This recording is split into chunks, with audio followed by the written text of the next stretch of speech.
वरना गज़ल मर चुकी थी। 53, 51, 49, 50 में गज़ल ख़त्म हो गई थी।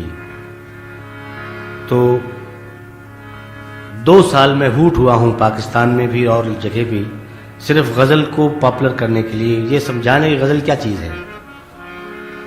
मैंने हूटिंग ली है।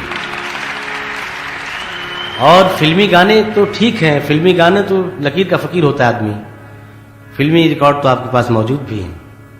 और फिल्मी गाना भी मैं सुनाऊंगा तो सेम सुनाऊंगा, तर्ज वही होगी, बोल वही होंगे, लेकिन जब सुनेंगे वो कुछ और होगा। जब भी वो गाना में होगा तो उसका मेकअप, उसका लिबास, उसकी खूबसूरती मुख्तलिफ रंग की होगी। वो मैं, क्योंकि मैं लकीर का फ़कीर नहीं हूँ कि वो, तो इससे फ़ायदा क्या हुआ। तो रिकॉर्ड तो हैं आपके पास मौजूद, अगर सेम टू सेम रिकॉर्ड बन के गा जाऊँगा कोई फ़ायदा नहीं उसका। हाँ, शुक्रिया। तो हमारे भाई, हमारे मेहरबान हौसला अफजा लोग गज़लें भी सुनने आए हैं, तो मैं अर्ज़ कर चुका हूँ कि पहले मैं कुछ नई गज़लें, फिर आपकी सुनी सुनाई गज़लें, लेकिन माफ़ी चाहता हूँ कि मैं वो धूम धड़क्का हुल्लड़बाजी वाला गाना मैं नहीं गाता। उसकी वजह, शुक्रिया, कि सुर ईश्वर भी कहते हैं और सुर एक जिंदगी का नाम भी है। अल्लाह के भी कोई हाथ पैर नहीं है, सुर के भी कोई हाथ पैर नहीं है। सुर आप सुन सकते, महसूस कर सकते हैं, देख नहीं सकते कि सुर है क्या, कितने हाथ हैं, काला है, पीला है, सफ़ेद है, सुर क्या चीज़ है, लेकिन महसूस करते हैं रूह को, यानी रूह की ग़िज़ा है सुर। तो इसलिए मैं मौसीकी संगीत जो हमारे एशिया का, यानी एशिया में हिंदुस्तान, पाकिस्तान, बंगाल, मद्रास, नेपाल, ये म्यूज़िक जो है हमारा, उसकी मैं मिसाल दे सकता हूँ कि वो जिंदा है, उसमें ज़िंदगी है। हाँ, जिंदा मिसाल है। कहाँ गए आपके बीटल्स जो तूफान की तरह आए थे, आंधी की तरह चले गए। लेकिन बड़े गुलाम अली खां को आज भी सुन के आप दिल पकड़ लेंगे, बरकत अली खां को सुन के आप दिल पकड़ लेंगे, और बहुत से आर्टिस्ट। बड़ी मेहरबानी, हौसला अफजाई। तो मेरी गज़लें 1954 की, 1956 की, 1955 की, वो अभी तक जिंदा क्यों हैं। मैं अपनी एशियन म्यूजिक के अंदर ही हूं, मैं इससे बाहर नहीं निकला और न निकलना चाहता हूं। अब गालिब की गज़ल लेकर मैं और आपके सामने गिटार लेके खड़ा हो जाऊं, तो मेरा ख्याल है कि मिर्ज़ा गालिब जो है वो कब्रिस्तान से निकल के यहाँ खड़े होंगे, हम गला पकड़ लेंगे वो। शुक्रिया। इमरान मेहदी हसन, सन ऑफ शायर गज़ल उस्ताद मेहदी हसन। राब्ता-ए गज़ल, ट्रिब्यूट टू उस्ताद मेहदी हसन। ये ट्रिब्यूट मेरे बहुत ही अच्छे दोस्त भी हैं, भाई भी हैं, और मेरे फादर के डाई हार्ट फैंस भी हैं, उनसे बहुत प्यार करते हैं। जनाब नवाब सैयद आमिर अली हैदर साहब, जिनका ताल्लुक हैदराबाद दक्कन से है, ये ट्रिब्यूट दे रहे हैं मेरे फादर को जनवरी 11, 2025। माशाल्लाह से बहुत अच्छा गा रहे हैं और अक्सर ये मेरे वालिद साहब को ट्रिब्यूट देते रहते हैं। तो मैं इनके लिए दुआ गो हूँ कि अल्लाह ताला इनको बहुत तरक्की दे, बहुत कामयाबी दे। जिस तरीके से ये हमारे घराने को फॉलो कर रहे हैं, कलावंत घराने को, बकौल इनके कि ये खुद भी अब कलावंत घराने के शागिर्द भी हैं, क्योंकि मेरे वालिद साहब को जितना ये प्यार करते हैं और उनको ट्रिब्यूट देते रहते हैं, और जनवरी 11, 2025 को ये दोबारा ट्रिब्यूट देने जा रहे हैं। तो मेरी तरफ से बहुत सारी दुआएं आमिर भाई आपको, और मैं दुआ करता हूं कि अल्लाह ताला आपका ये प्रोग्राम कामयाब करे और आप इसी तरह अच्छा गाते रहिए, इसी तरह अब्बू को ट्रिब्यूट देते रहिए।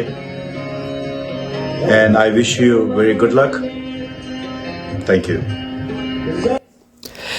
आदाब, मेरा नाम विजय परगांवकर। मेरे गुरु खान साहब उस्ताद Mehdi Hasan was not just a legend but an institution in art of singing ग़ज़ल। इन्होंने एक गज़ल गायकी में नया ट्रेंड शुरू किया और the whole world follows it now. His music is divine eternal, इसलिए जब भी कोई कहीं भी इनकी गज़लें गाता है और मैं सुनता हूँ तो my heart fills it with joy. One such person is my friend Aamir Ali sahab. His enthusiasm, his passion, इनकी लगन, इनकी मेहनत, it's really outstanding, it's not worthy, it's remarkable. और ख़ुशी की बात यह है कि ये एक शानदार महफ़िल अरेंज करने वाले हैं हैदराबाद में पैगा हाउस, फेमस पैगा हाउस में, और उसमें सिर्फ ये गज़लें गाएंगे, खान साहब की गज़लें गाएंगे। So another added attraction is इनके साथ जो साजिंदे हैं वो भी they are brilliant musicians like tabla नवाज़ जावेद नजमुद्दीन साहब, और बाजे पे याकूब अली साहब, और क्या कहते हैं सारंगी पे वर्ल्ड फेमस इलियास भाई। So I would say long live Khan sahab की गायकी, लॉन्ग लिव कलावन घराना। थैंक यू, खुदा हाफिज़। और लीजिए, एक बार फिर मैं आ गया आप लोगों को बोर करने, क्योंकि मैं बोर ही करूंगा। ये लोग तो आप लोगों को गा गा के महसूस करेंगे, तो मैं सोचा कि जब इनकी गायकी से आप लोग लुत्फ़ अंदोज़ होंगे तो थोड़ा सा जो बोर करने का सेगमेंट है वो मैं पूरा कर दूँ।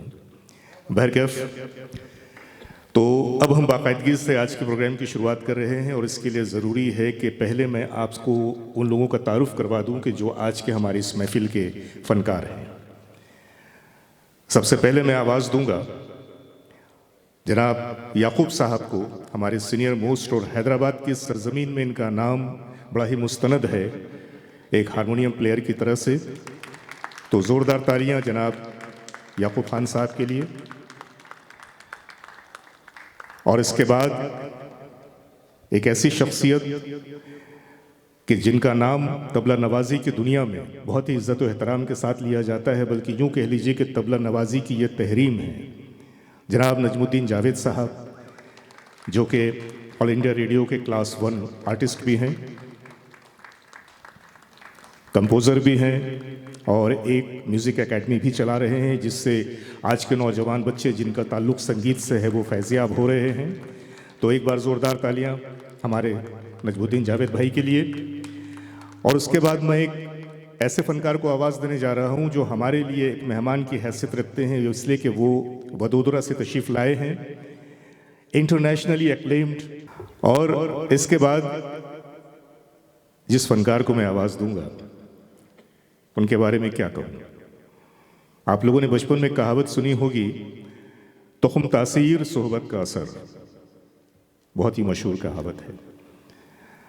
तो अब ऐसा है कि एक ऐसा शख्स जो पिछले 50 सालों से मेहदी हसन साहब को सुन रहा है और सिर्फ सुन रहा है, कि आज के हमारे जो फ़नकार हैं जिन्हें हम सुनने के लिए बेताब बैठे हैं, इनके बारे में बस मैं यही कहूँगा कि जैसा कि मैं ये कह रहा था कि एक बहुत ही मशहूर कहावत है कि तुख्म तासीर सोहबत का असर, तो ये सोहबत का ही असर है कि पिछले 50 सालों से आज के जो हमारे फ़नकार हैं मेहदी हसन साहब को सुनते चले आ रहे हैं, और मेहदी हसन साहब से इस दर्जा मोहब्बत करते हैं कि यूँ समझ लीजिए कि इनके जिस्म में दो ही चीज़ें गर्दिश करती हैं, या तो इनका खून या मेहदी हसन साहब की मोहब्बत। और ये जो आज के फ़नकार हैं, मैं चाहूँगा कि आप लोगों की ज़ोरदार तालियों में आपके सामने आएँ। तस्वीर आपके सामने आ चुकी है, नाम आप लोग जानते हैं, फिर भी मैं नाम इनका बता दूं। इन्हें हम लोग तो प्यार से अली भाई कहते हैं।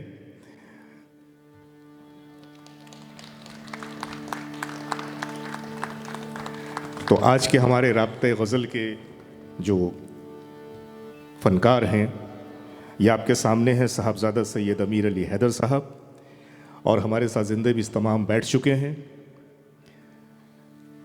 एक फ़नकार और भी है जिसका मैं तारुफ इसलिए नहीं करवाऊंगा या उस वक्त करवाऊंगा कि जब आप में से कोई भी एक ये कह दे कि मैंने उसे नहीं सुना या मैं उसे नहीं जानता। और वो फनकार हैं शहनशाह गज़ल मेहदी हसन साहब। तो मेहदी हसन साहब का तारुफ मैं दूंगा इस शर्त पे कि आप में से कोई ये कह दे कि मैंने उन्हें नहीं सुना या मैं उन्हें नहीं जानता।